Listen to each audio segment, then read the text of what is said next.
Hi, everyone. Okay, so we're going to start a new series going through the Haggadah of Pesach.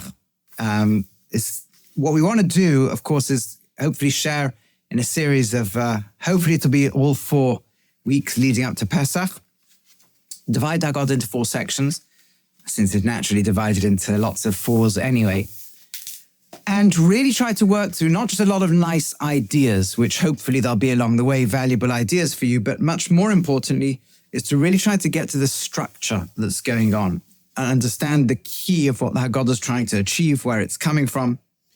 Because for those with some familiarity, and Seder night is, I think, the most observed of all Jewish festivals and Jewish practices. So some people will have there'll be people there that know the Haggadah back to front and already know loads of Divrei Torah on it. Some of you may have very, very little familiarity.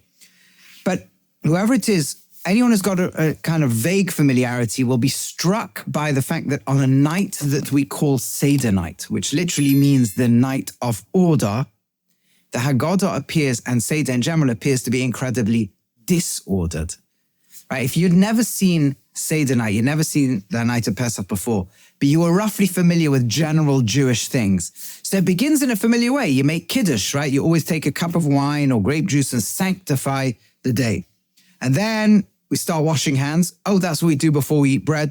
And then everything goes out of order, right? What we do at that point is we take a vegetable and eat it. That we never do any other day of the year at that point. Then, instead of eating the bread, which we're expecting, we break it in two, and then we start talking about it.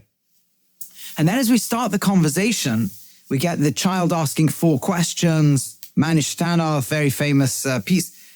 And we begin, why is this night different? Why are we doing strange things, having strange mats on this flat? Well, in European circle, actually, it's almost always a cracker nowadays. But either way, it's not fully leavened bread. And why do we have dipping lots of vegetables? And why are we sitting leaning, right? That nowadays, you meant to be leaning. So the rabbi has decreed it a long time ago already, leaning properly. Why do we do that? And so it'll go through all the 4 questions, right? So I mean, they used to the temple times a slightly different version, but basically, and then what we say is that we. So again, no, the food. Sorry, matzah, bitter stuff, dipping twice, and leaning. Okay, in temple times they asked about the roast of the Pesach offering. It doesn't matter. We ask the questions and we don't actually answer them. It's an amazing thing. Only towards the very end of Seder do we begin to actually start answering. And we give a kind of generic introduction that should serve as an answer. We were slaves in Egypt and we became free. Okay, and then we start talking about absolutely everything else. It's an amazing thing, right? That we say we would still be slaves, and we start talking about rabbis in Bnei Brak who spend the whole night talking about Seder night. So now we're not actually talking about answering the question. We're talking about people who were answering the question. And then we say, Baruch HaMakah, how wonderful is Hashem that he has a Torah that speaks to all different types of children. And we talk about how you should educate, how you should talk about the 4 different children as they've asked questions. And before we answer them, we say, by the way, rabbis spent a long time discussing this. Oh, and the Torah has 4 different ways of answering. Can you please give me an answer already? And then we just start seemingly to digress and say, well, actually, how do we even know tonight is the night to have that conversation? We literally say, you might thought Rosh Chodesh, we should have done this 2 weeks earlier, the first day of the month of Nisan, Talmud Learn by Yomahu, it says on that day, we start to prove it's the day, it's the nighttime. That's the wrong time to be asking this question. You're already sitting down about to do all this. Why are we doing it now? And then we say, okay, fine, are we going to get the answer? No. Now we have to jump all the way backwards to 400 years before the Exodus story and talk about Avram. Why not? It's a Jewish study session, and it's an amazing thing. Why are we doing this? Avram, Yitzhak, Yaakov, we trace the early ancestral generations of the Jewish people. And then we say, wow, how amazing it is that Hashem saved us. And we lift up our cup and say, in every generation they wanted to kill us. It's like this. Let's talk about anti-Semitism because it wouldn't be a Jewish event if we didn't.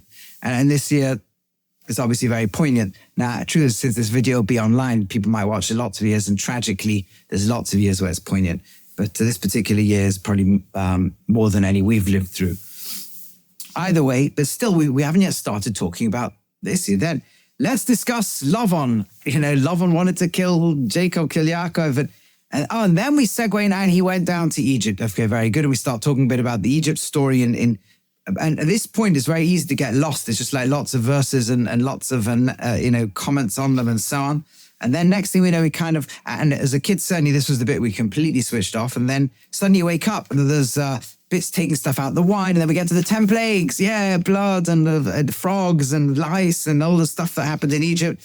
Dom, Tzvardea, Kine, Morav, Devashkin, all the stuff. And Ryuda's abbreviations, the Tzachadash V'Achav.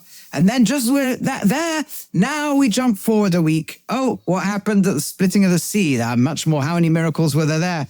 And let's sing Dayenu, let's thank Hashem for everything. How much more we should thank him. And then Rabbi Gamliel pipes in and we quote the Mishnah from the end of Pesachim towards the end where we say, let's talk about the Pesach, the matzah, the maror, the various foods that we were asking the questions about in the beginning, right? And then we begin halal. Just when we've finally got there, every generation we have to see that if we came out of Egypt, therefore we should thank Hashem. We begin halal, we stop 2 out of the 6 chapters in, we eat the meal, we then carry on the halal, 4 out of the remaining 6 chapters, all the strange things going on, right? And more cups of wine, and then we have all these songs afterwards. What is going on? Why? Why this structure? What's meant to be? It's like, it feels very higgledy-piggledy thrown together.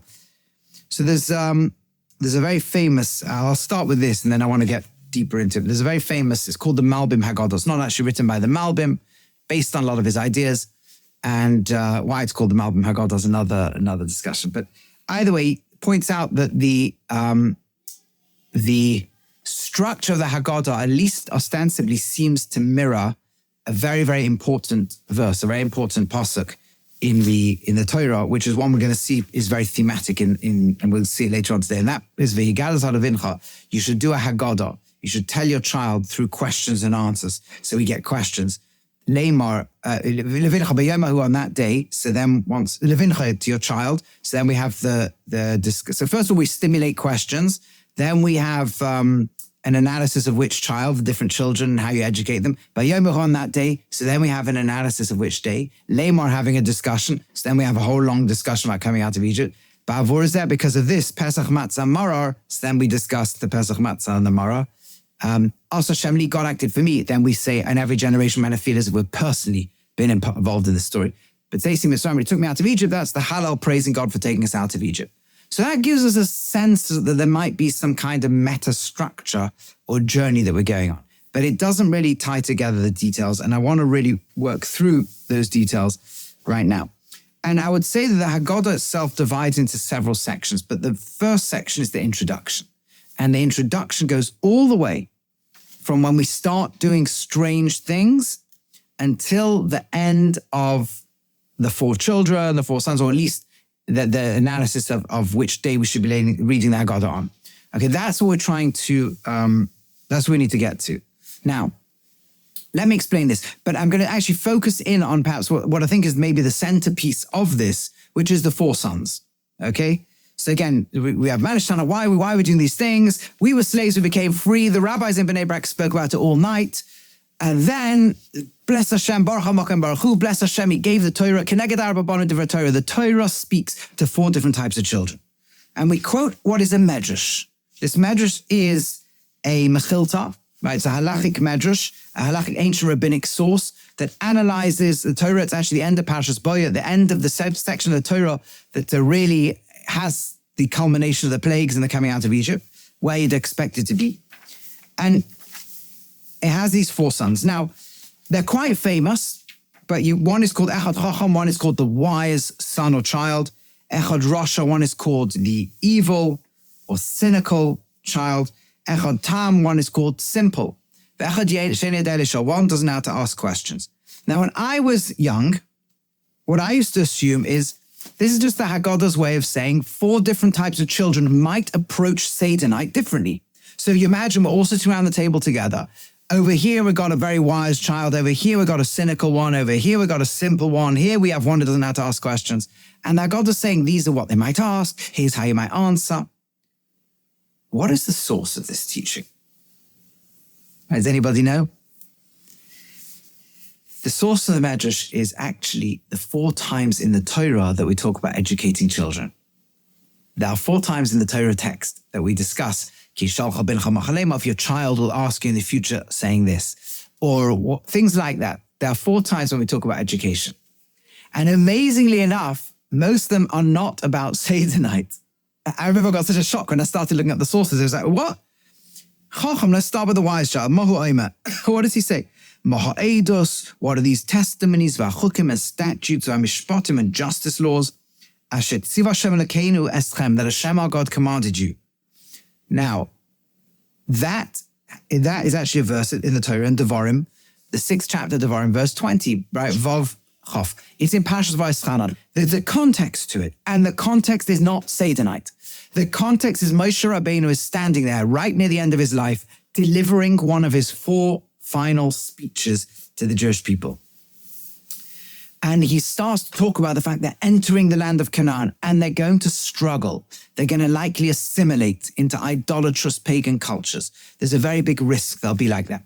And then Moshe gives a plea and says, Shema Yisrael, the famous immortal words that Jews say every day. Shema Yisrael, listen Israel, Hashem is one. Hashem is our God, Hashem is one. You should love him with all your heart and soul and might and teach that to your children, about the famous Shema.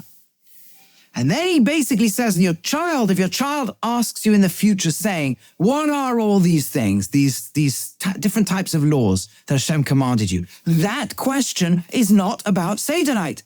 It's about all of Judaism. It's about Shabbos. Why can't we work on Shabbat? It's about kosher. Why can't we eat pork? Why does it have to be shechted? It's about charity. Why do you have to give 10% of our money away to charity? It's about every fast days, about woolen linen clothing. It's about everything. Family purity, marriage laws, blessings on food, everything Jewish in the world, prayer, in days of the temple service, everything. They're just asking, what are all these things? Why are we doing them? Now, the Haggadah gives an answer. You should tell him like the laws of Pesach, that you do not and go past the Afikoman. The Afikoman was the final dessert, if you like, of the last piece of the Pesach offering. Today we do it with a matzah. And you think, okay, but what did the Torah say? Now, interestingly enough, in the Torah, the child was asking about all of Judaism, everywhere. The question was nothing to do with Seder night, but the answer was. The answer in the Torah, I'm just going to bring it up, says like this. 1 second. Apologies, should have prepared this on before. Okay, fine, yeah. So the answer in the Torah is, you should say to your child, we were slaves to Pharaoh in Egypt. Oh, that's familiar, right? We say that inside the Haggadah, right? God took us out with a strong hand. Yeah, we just said that a minute earlier in the Haggadah. Then, Hashem gives these signs that are wonderful and powerful and awesome or destructive. Power against the Pharaoh and all his household in our eyes. This we don't say in the Haggadah. And us, he took us out of there. In order to give us the land he promised our fathers. That is in the Haggadah. Right towards the end when we say in every generation a person should feel they personally came out of Egypt, we literally quote, this is one of the 2 verses we quote. Then so Hashem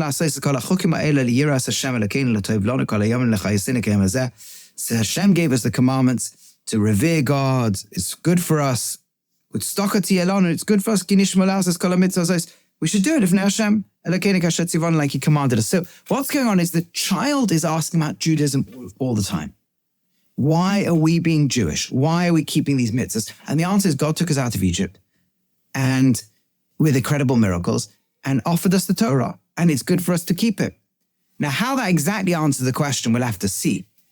But that means already before we get anywhere, that means that what we're really saying, and you'll see this with all the other children, their questions are not about Seder night. The Rosh, or the cynical child, is almost about Seder night. If you look him up in the Torah, you'll see that the context in which his question appears is the offering of the Pesach offering, which would take place in temple times in the afternoon just before Seder night. So it's close to Seder night, but it's not Seder night.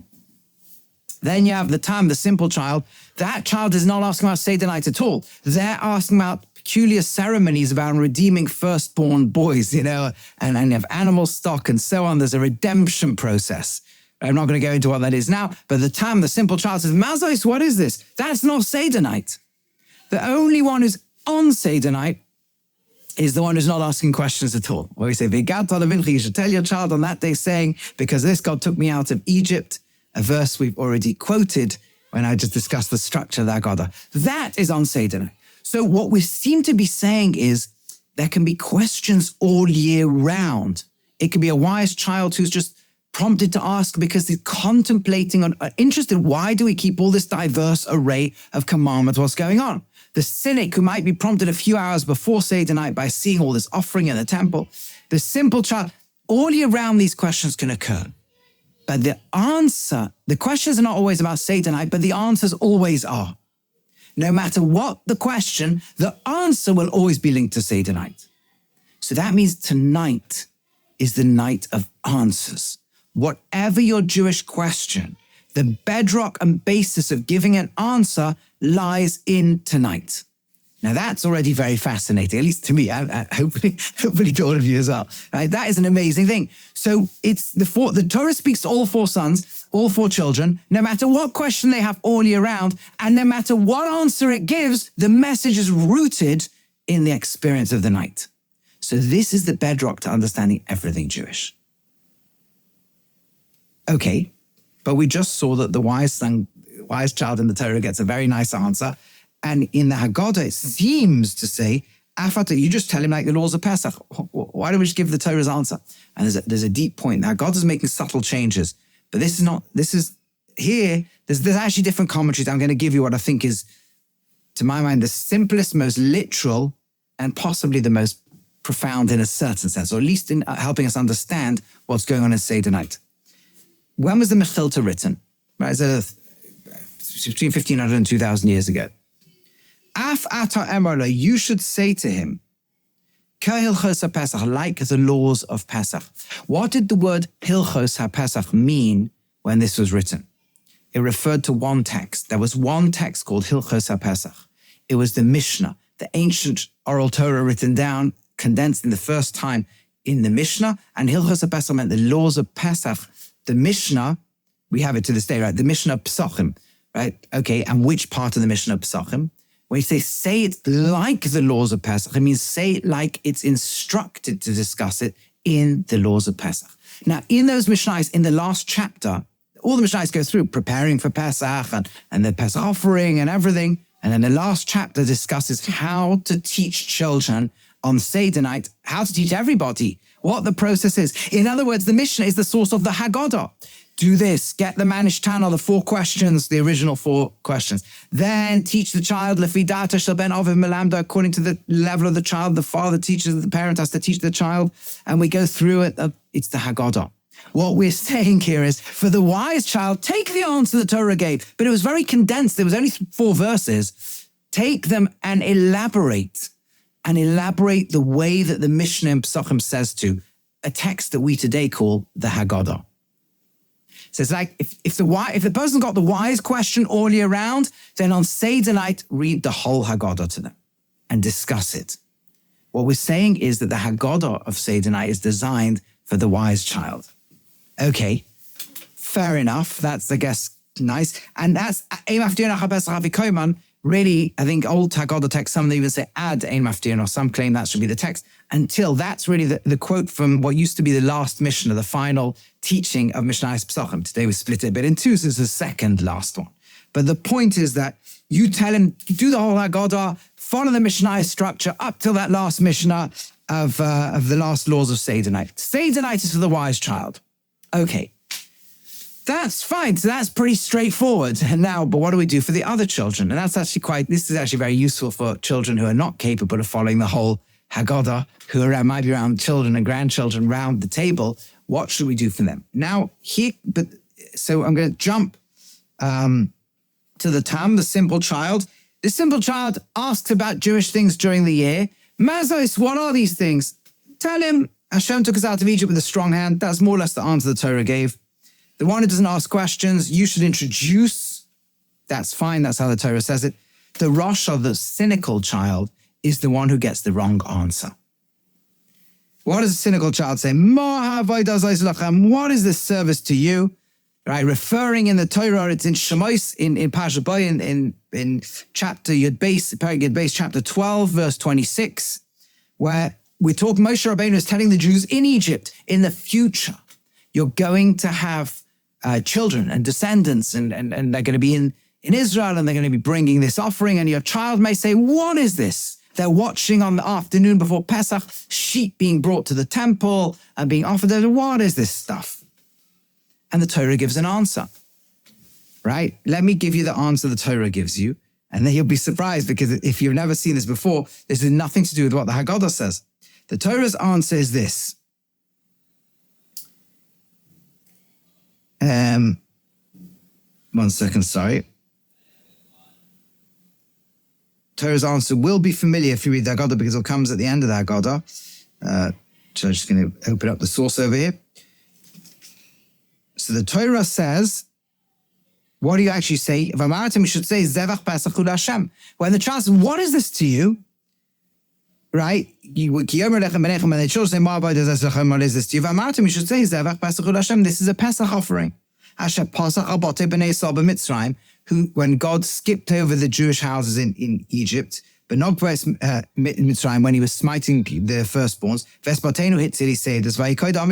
the people were so delighted when they heard all this, they bowed down and said, thank you. And we use this answer in the Haggadah right at the end of Seder night, where we're going to say, Pesach, Matzah, Morah, why do we have these things? Pesach, we quote this very verse, but here at this point, we do not do it. Listen to the answer we said. He says, Malva, what is this for you? Listen to this cynic. You and not him. He's not including himself. What is this to us? No. What is it to you? Since he excludes himself from the Jewish people, he's denied the fundamental, which is that we are one nation. So this phrase doesn't translate very well into modern English. You blunt his teeth, or it's an old Aramaic phrase for you weaken his argument. You kind of, meaning like he's coming aggressively to get you. You blunt the teeth means you get him to stop and go, whoa. So you give him a shock therapy. And what do you say to him? Because this God did for me. So when he took me out of Egypt, yeah, thank you. Me, he emphasized me, but not you. If you were there, you'd never have made it out. With that attitude, you'd never have made it out. But okay, now where do those words come from? They're very familiar words. They're not what the Torah said you should say to him. Right? The Torah gave us an answer. The Haggadah doesn't give us an answer. The Haggadah instead copies and pastes an answer. This is the amazing thing. We say that there's 4 children. The Torah is so amazing. 4 children. It gives us a different direction to each one. You can ask this around your own Seder table. So there's 4 children. Everyone gets it. But there's only 3 answers. 2 of the children get the exact same answer. This one's answer, but people will be very perplexed. If they've never heard this before, they'll be baffled by that. Because it's a clever sleight of hand. What the Haggadah did is just quoted the answer that we give to the child who doesn't know how to ask questions. Listen carefully. Listen to the child doesn't ask questions. You say, you shall tell your child on that day saying, because of this, because of the food on the table tonight. Asa Hashem li, God acted for me, when he took me out of Egypt. Word for word, what we just tell the cynic. Because of this, Asa Hashem li, God acted for me, when he took me out of Egypt. Now, I bet you, unless you've learned this before, you never noticed that. It's so easy to read the Haggadah 100 times and never realize that it's the same answer for each child. Why? The Torah itself gives different answers. We introduce this piece by saying how wonderful the Torah is, that it gives different answers to different children. Why would that Haggadah not give the Torah's answer and instead copy and paste? The reason that Haggadah is a trick is because it emphasizes right? With this one, it says, Hakesh blunt his argument and say, Hashem li, God acted for me. Li v'lo. You emphasize the word li. So you don't notice that it's the same pasuk, but it is. It's an amazing thing. Why? And the inescapable conclusion must be, again, you can look up other commentaries. I'm not going to go through every single view, but I'm taking you through what I think are the neatest and simplest ways of understanding the Mechilta, in this case, the source text of this, is because the Haggadah is telling you we are going to give the Rosh's answer. We are going to answer their question. We're going to do it later on. But before they answer, before we give the answer, what we have to do is realize there's two things going on here. Number one is they are a Rosh, so they got a question. But part of their rituals, part of their cynicism or their evil is that they are also a child doesn't know how to ask questions. And here I want to pause and think about the following. What does it mean a child doesn't know how to ask questions? Have you ever met a child that doesn't know how to ask questions? Isn't that the funniest category?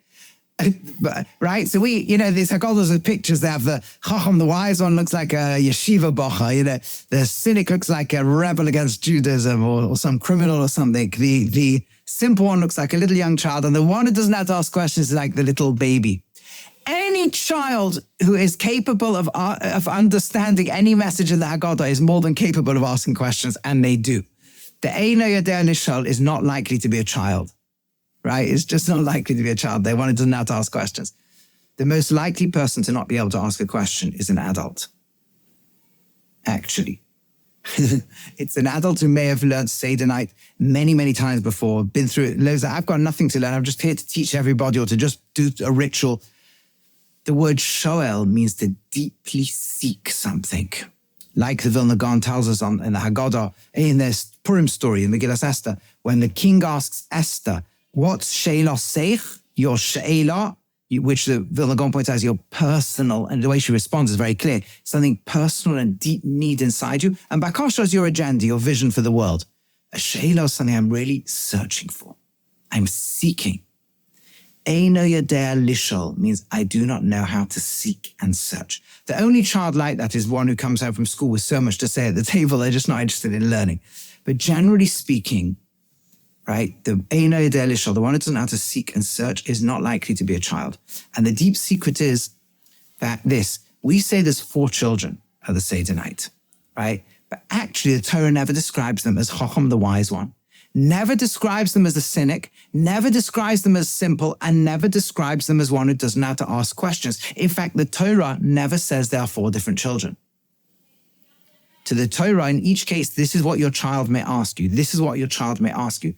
Different things, and this I think is the key point to understand this, different aspects of Judaism, different points in the year, will prompt different types of questions. All year round, every single one of us has all these 4 types inside us. All year round, we may ask, what is the deeper meaning of all the mitzvahs of the Torah? That's wisdom. We all have a part of us that is full of wisdom, that's seeking a deeper understanding of all these practices. We all have inside us a little cynical voice that may be prompted by things like watching a mess, offerings taking place in the temple, or what's going on, this is crazy.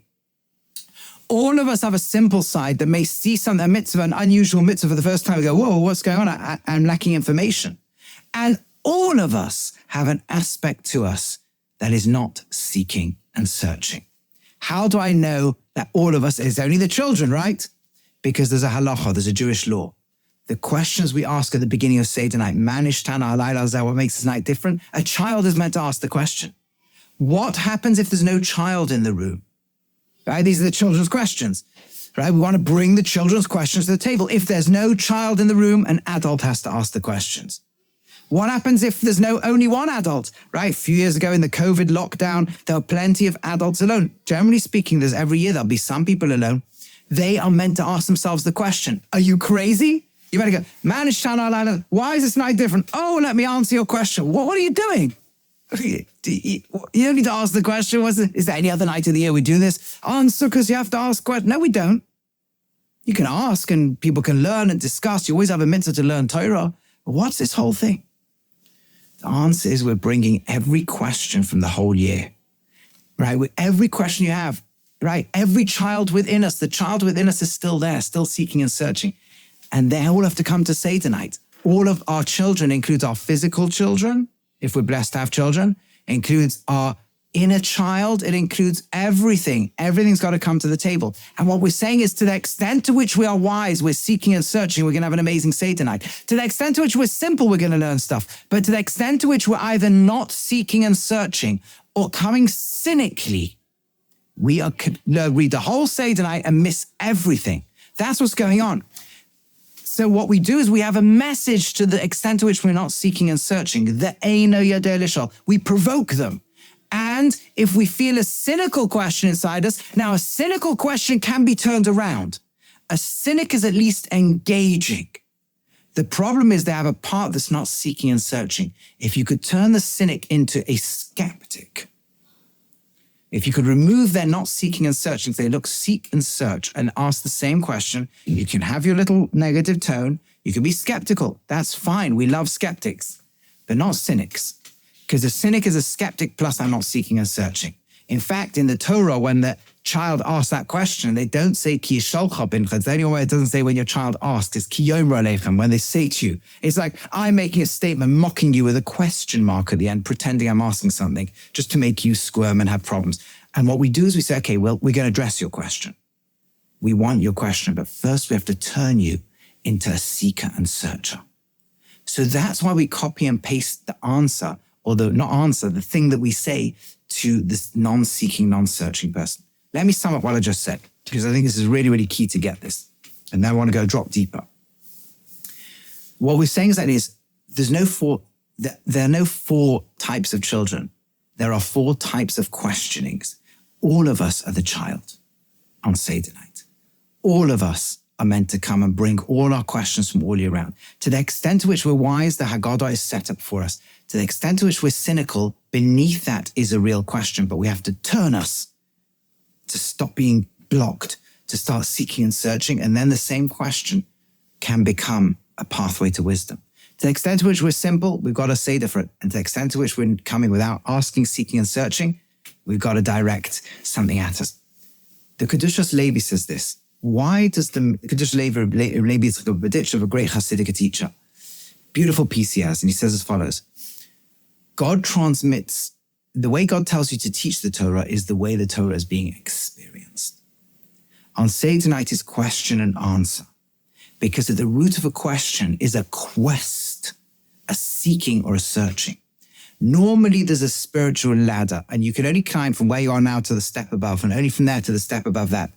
On Seder night, God is the teacher. He comes into Egypt and says, I'm willing to give you everything. We are the child. And the only thing holding us back, there's freedom. You can become as great as you want for one night of the year. It's all open to us. The only thing holding us back is the extent to which we're seeking and searching. And so this is we want to see it. It's literally what's going on over here, right? To the extent to which you've got wisdom, the night is amazing. You're going to fly tonight.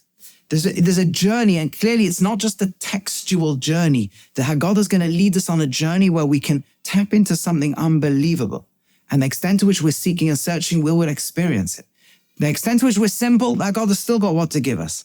But the extent to which we are either, I know it all, I'm not searching for anything, or just I'm cynical, I'm not searching for anything, that Haggadah can be closed. We can read the whole thing, do all the ritual, and come out to Seder night, the same person we walked in, unchanged, unimpacted, and we don't want that.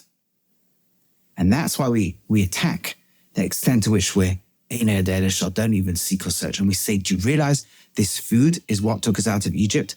Let's probe deeply into what on earth is going on over here. And when we realize this, we realize that's what the whole opening of the Haggadah has been all along. What did we do? We started with Kiddush, familiar. Then we did unfamiliar things. And it was primarily to provoke or to evoke questions. The Gemara says we could throw out nuts, right? Just Shulchan Aruch says, just throw out nice, those days that was equivalent to sweets, right? Just throw, move rooms if you want to. Everyone get up on the table, clear away the table or change rooms. Get questions, get people asking, give a prize for whoever comes up with the best question. Do whatever you want to do. Why? Because the question is the unveiling of the quest. Right? And that's what we say. We do strange things. We literally say the matzah. Say, guys, did you notice what this strange matzah is? This is the matzah they ate in Egypt. And now I want to take you. And then the child says, Manishtana, what's going on? What are these strange things going on tonight? Right? And then we say, well, let me tell you. The answer is yes, we were slaves. Yes, we became free. But therefore, this is the bedrock of our existence. We could still have been in Egypt. I'm sure at some point they would have emancipated the slaves, but we would just be regular Egyptians by now, lost somewhere in Egypt. And that means the essence of who we are is all here tonight. And therefore, mitzvah aleinu l'saper b'yetzias Mitzrayim, we have a tremendous conversation to have. And you see, and we said, even if you think you know the whole Torah, even if you think you've been to seder night 60 times in your life, 100 times in your life, 200 times, whatever it is, even if you think you just come to educate everybody else, you've got what to learn. And in case you do think, nah, I really know it, well, look at the rabbis who are the source of the material that we use the Haggadah from. They spent the whole night. Sure, they knew all this stuff. We use it from their material. They spent the whole night and they would have gone on longer had they not been interrupted by students saying, guys, rabbis, it's time for Shema. And they talked about the fact that you talk about these things even in the Messianic era. And in the good night times and the daytimes and the night times, which means the good times and the bad times, it's always relevant. And then we talk about the 4 children.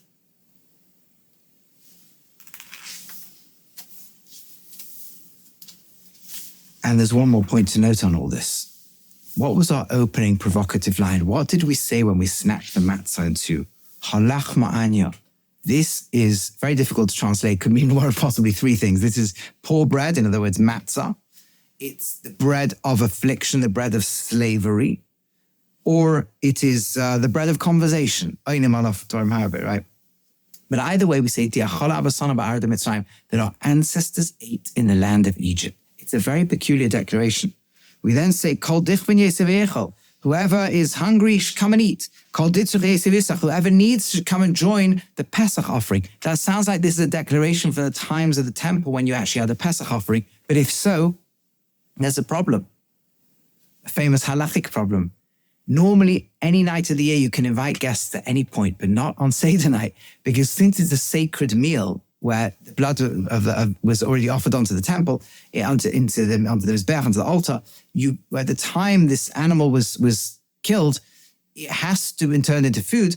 It has to already been declared exactly who was coming. You cannot invite, a guest can't turn up. I mean, they can nowadays because we don't do that. But in the days of the temple, this was the only night of the year you couldn't invite guests right now. And then we say, this, you were here, next year in Israel. Well, one second, where was this written? Well, the temple was there, in which case we were in Israel.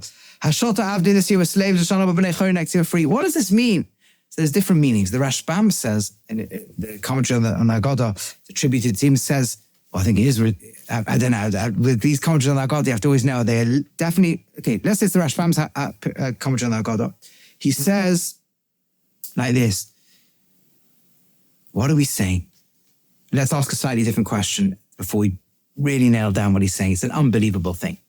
The Rashbam says that when in Egypt do we ever find them eating matzah? It never says in the Torah they used to eat this matzah. It makes sense of slaves that have been given this, right, unleavened bread, but it doesn't say so in the Torah. There's only one time in Egypt we ever find them eating this bread. Do you know what it is? On the last night in Egypt, Hashem says you have to take the Egyptian god, the sheep. Right, for those who know, in those days, there was different forms of the sun god Ra. One was called Chnumra, which is the sheep. So take it and that will become your meal. And you'll say, we're not subject to all these pagan systems and so on. And as you do so, eat it on matzah marorim with matzah and maror. Amazing, because we say we eat matzah because they left Egypt in a hurry and they couldn't make their bread rise. But they were eating matzah on the last night. Why were they eating matzah? They didn't yet know.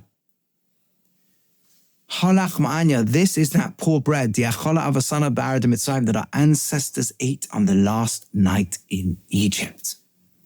And in the last night in Egypt was the only time you could say everyone could still come because there was no temple in those days, so that you could still invite them to eat the korban Pesach.